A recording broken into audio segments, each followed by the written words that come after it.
There is a moment in life when you realize that most of your stress comes from trying to force things that were never meant to be forced. And the funny part, life. Like life was always trying to teach you to flow, but you were too busy trying to control everything. Today I want to tell you a story, a simple one, a relatable one, but the lesson inside it can change the way you breathe and the way you live. There was once a man who tried to catch water. He scooped it with his hands, but it slipped through his fingers. He held it tightly, but the more he squeezed, the faster it escaped. He dug a little hole in the ground to store the water, but the soil drank it all. Frustrated, he said, "Why can't I keep anything? Why does everything run away from me?" An old passerby watching him smiled and said, "Because you're trying to hold on to something that is meant to flow." The man didn't understand at first. Then the old man added, "If you want water to stay, don't hold it, guide it. Let it move, let it be." And something inside the man shifted because he realized he wasn't just trying to hold water, he was trying to force life. We all do that. What that man said, right? We cling to people instead of letting relationships breathe. We cling to plans instead of letting life surprise us. We cling to outcomes and then collapse when things change. We hold tightly to the very things we are supposed to let flow. And the tightness, that grip, that fear of losing, that's what steals your peace. And imagine a river for a moment. It moves, it changes directions, it widens, it narrows, it slows, it rushes. It never apologizes, it never asks for permission. It just flows. And here's the beautiful truth.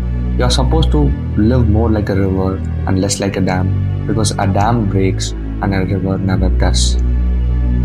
That's the story about a man walking in the dark, and he saw something long and thin on the ground and jumped back thinking it was a snake. He ran, screamed, panicked. The next morning he came back and saw it clearly. It was just a rope. He laughed at himself, but the truth, we all do this. Most of the stress in our hands is about things that aren't even real. Ideas, expectations, assumptions, fears, imaginary futures. We suffer from things that don't even exist. When you flow with life, you stop fighting with imaginary snakes. So let me ask you something. When was the last time you relaxed without feeling guilty? When was the last time you trusted life instead of controlling it? When was the last time you let yourself just be without trying to fix, plan, chase, or prove something? Most people don't live. They manage themselves like a project. They carry their past on their back. They drag their future ahead of them. And the present, the only real moment, they ignore. But peace lives in the present. Flow lives in the present. And life lives in the present. I remember someone once telling me, imagine you are holding a rope tightly and someone is pulling from the other side. It hurts. Your hand burns. Your skin tears. But the moment you let go, the pain stops. Not because the force disappeared, but because the resistance did. The line stayed with me.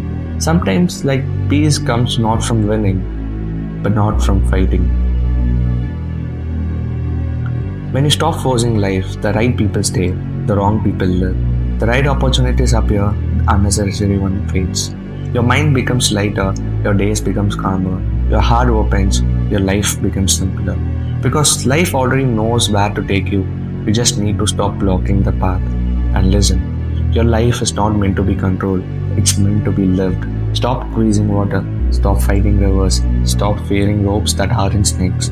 Let things come, let things go, let things move. Flow doesn't mean weakness, flow means trust.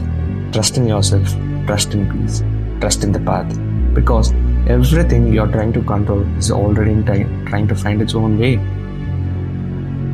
And when you finally let life flow, you begin to breathe for the first time. And let's all meet in the podcast 4. Thank you for listening.